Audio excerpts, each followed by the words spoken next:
दोस्तों नमस्कार, मैं सौरभ गोस्वामी। रुचिका बुंदेला जी हमारे साथ हैं और लगातार ये वो नेत्री है जो बीजेपी को मजबूत करती हुई नजर आ रही है। लगातार इनकी टीम क्षेत्र में सक्रिय है और महिला सशक्तिकरण को लेकर भी बहुत कुछ प्रयास इनके द्वारा किए गए हैं। अच्छे खासी परिचित हैं, लोगों को जानती हैं, राजनीति को जानती हैं और लगातार सक्रिय है। इन्हीं से चर्चा करते हैं चुनाव को लेकर क्या माहौल है। मैम स्वागत है। बहुत बहुत धन्यवाद सौरभ जी, आपने मुझे इंटरव्यू के लिए बुलाया। बहुत बहुत धन्यवाद आप। क्या माहौल है चुनाव का? उत्सव का माहौल है, हम सभी बहुत एक्साइटेड हैं, पूरे कार्यकर्ता बहुत एक्साइटेड हैं। सभी लोग अपना अपना काम बखूबी कर रहे हैं, सुबह से शाम जनसंपर्क चल रहा है। तो ये तो एक चुनावी पर्व है और इस पर्व को 40 दिन से लगे हुए हो आप सभी। ये इस वक्त का हम लोग बहुत इंतज़ार करते हैं, कोई भी कार्यकर्ता हो, कि उसको अपना काम दिखाने का या बहुत अच्छी तरह से पार्टी के लिए जिस विचारधारा के साथ हम काम कर रहे हैं उस विचारधारा को हम कैसे जीवंत कर पाएँ लोगों के सामने, उसमें काम करने का मौका मिलता है। तो हम सभी कार्यकर्ता बहुत जोश से काम करते हैं। जैसे हम लोग भी सुबह निकल जाते हैं, रात में वापस आते हैं, जनसंपर्क करते हैं, लोगों के विचार जानते हैं, उनकी तकलीफ़ें सुनते हैं, कुछ कमियां हैं, कुछ विकास हुए हैं तो उनको जानते हैं, कुछ तारीफ़ें सुनते हैं। तो सभी एक मिला जुला एक पर्व का माहौल है। रुचिका जी, जिस सीट की हम बात कर रहे हैं वो झांसी ललितपुर लोकसभा सीट है, वो सीट जिस पे कांग्रेस सबसे ज़्यादा जीती है जी। और ऐसे में क्या पहले था और आज क्या हो गया है?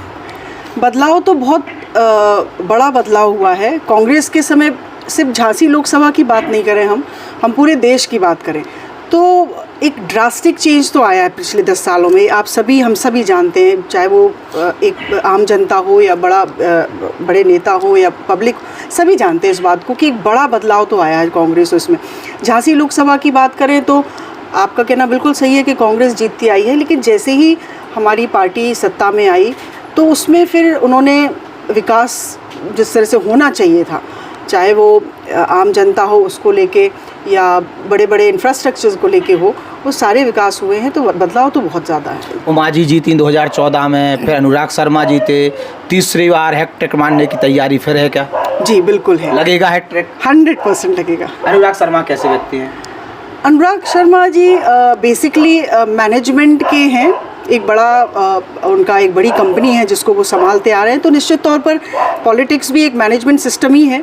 जैसे हमारे भारतीय जनता पार्टी में एक मैनेजमेंट के हिसाब से ही काम होता है, पन्ना प्रमुख टू प्रधान प्रमुख, जिस हिसाब से हमारे यहाँ काम होता है उसी हिसाब से वो भी अपना काम करते हैं। सरल व्यक्तित्व है, अच्छा उनका मैनेजमेंट सिस्टम है काम करने का, तो बहुत अच्छे व्यक्ति हैं। क्या काम करा दी? कुछ कराए हैं कि सब हवाई चल रही? नहीं, बहुत सारे काम कराए हैं। एयरपोर्ट का भी हमारा पास हुआ है, कॉरिडोर है, आपका बीडा है और बहुत सारे इंफ्रास्ट्रक्चर्स में भी बहुत चेंज हुए। महिलाओं के लिए वालिनी उन्होंने स्टार्ट कराया, काम तो बहुत सारे हुए। बल्ली एक, चूँकि बार बार बल्ली की चर्चा हो रही थी, एक दो जगह हमने चर्चा की, तब भी मतलब रोजगार की जो बात होती थी तो कम से कम बल्ली के माध्यम से, जैसे अभी 200 कुछ करोड़ रुपए बल्ली के डिस्ट्रीब्यूट हुए हैं, तो कहीं ना कहीं एक शुरुआत तो इस कार्यकाल में हो गई रोजगार से। जी डेफिनेटली हुई है सौरभ जी, बिकॉज क्या होता है कि मेरा एक इंटरव्यू था माननीय सीएम सर के साथ वर्चुअल, तो उसमें मैंने उनसे एक रिक्वेस्ट करी थी कि गृह लक्ष्मी को आप घर रोक देंगे तो बहुत सारी चीज़ें अपने आप स्वतः ठीक हो जाएंगी। तो शायद मेरे मन की बात थी वो, तो वो पूरी हुई है कि जब महिलाएं रोजगार उनमें स्वावलंबन आएगा और वो आत्मनिर्भर बनेगी या उनमें आर्थिक संबलता आएगी तो निश्चित तौर पर बहुत सारा बदलाव आ जाएगा। पलायन भी रुकेगा और डेफिनेटली रुकेगा, पलायन निश्चित तौर पर रुकेगा। एटलीस्ट महिलाएं बच्चों के साथ बाहर नहीं जाएंगी मजदूरी के लिए, और बच्चे बाहर अगर रुक जाते हैं अपनी माताओं के साथ तो शिक्षा व्यवस्था भी बहुत। बल्ली की बात हो रही थी, चूँकि बल्ली अभी केवल 2 ब्लॉक्स में स्टार्ट हुई है, तालवेट में और अपनी बरधा में, जखौरा रह गया और भी तो तमाम ब्लॉक। अगर चूँकि 1-2 ब्लॉकों का काम देखें तो अगर 200 करोड़ से ऊपर का मतलब अमाउंट आता है तो लगभग 1000 करोड़ का इस पूरे जिले में दूध का व्यवसाय हो जाएगा। बिल्कुल होगा। ये तो जैसे अभी एक इनिशियल स्टेज पे है, 2 ब्लॉक में जैसे शुरू किया है, ये हम कह सकते हैं भी ये टेस्टिंग पीरियड है। उसके बाद जब और 6 ब्लॉक में जब ये शुरू होगा तो 1000 नहीं, मुझे लगता और बहुत सारा व्यवसाय इससे होगा।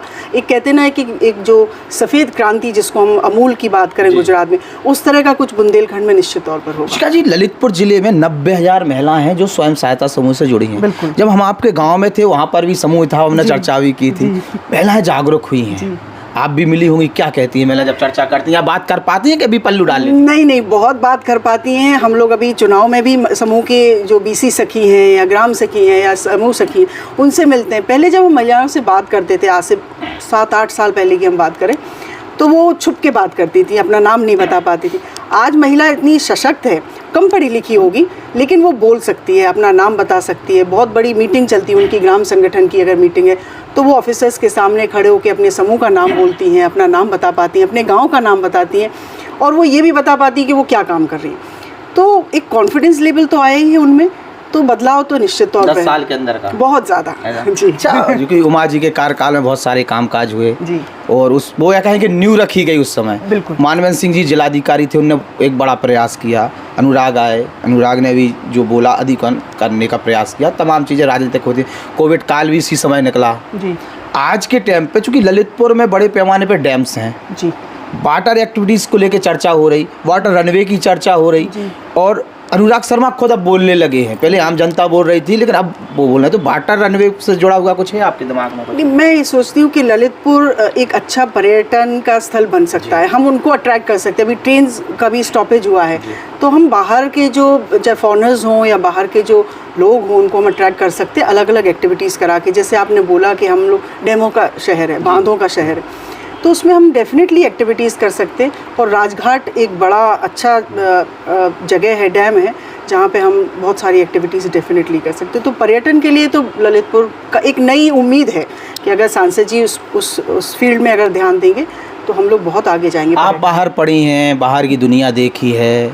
आज किसी भी ज़िले में चले जाओ, बड़े पैमाने पे अंडरब्रिज, ओवरब्रिज, फ्लाईओवर बन रहे हैं। जी। तो जो उस बड़े बड़े शहरों में आप देखा करती होंगी, वो आज यहाँ देखने को मिल रहा है? बिल्कुल मिल रहा है। नेहरू नगर का ही आप ओवरब्रिज देख लीजिए। तो धीरे धीरे ही बदलाव होगा, डेफिनेट बदलाव तो आएगा। बट आप बोले कि 5 साल में हम 60 साल का बदलाव कर दें, ये पॉसिबल नहीं है। तो धीरे धीरे बदलाव आ रहे हैं, इंफ्रास्ट्रक्चर्स भी बदल ही रहा है। तो ललितपुर में भी हमको बहुत कुछ देखने को मिला। चुनाव की चर्चा करते हैं, अनुराग शर्मा चेहरा है। अनुराग शर्मा को जनता वोट क्यों करे? क्यों करे वोट एक उद्योगपति के लिए? बस उद्योगपति के लिए वोट इसलिए करें, एक तो वो सक्षम हैं, सक्षम इन द सेंस उनमें वो क्वालिटीज़ हैं डेफिनेटली। भारतीय जनता पार्टी ने उनमें वो गुण देखे होंगे कि वो जनता के बीच में जाएं और विकास करें। और हमारे लिए क्यों कारण है कमल का फूल, हमारे लिए कारण है मोदी जी, हमारे लिए कारण है योगी जी। आम महिला के लिए तो फिर महंगाई है। नहीं, महंगाई है तो आमदनी बढ़ी है। जब ज़रूरतें बढ़ती हैं तो संसाधन हमको उतना जुटाना पड़ते हैं। और आज जैसे मैंने पिछले कई बार बोला है कि पहले हम 10 सिलेंडर्स में काम कर लेते थे, 100 परिवारों में 10 परिवारों में सिलेंडर होता था, या टीवी कम परिवारों में होती थी। आज हर कमरे में टीवी लगाते हैं। तो हमारी ज़रूरतें बढ़ी हैं, तो धीरे धीरे आमदनी भी बढ़ी है। तो इस हिसाब से तो सब बैलेंस्ड है, मुझे जो लगता है। एक चीज़ और बार बार आ रही, क्योंकि प्रदीप जी ने तो चेहरा बने हैं जी, तो प्रदीप जी पे कुछ कमेंट करेंगे पहले आप?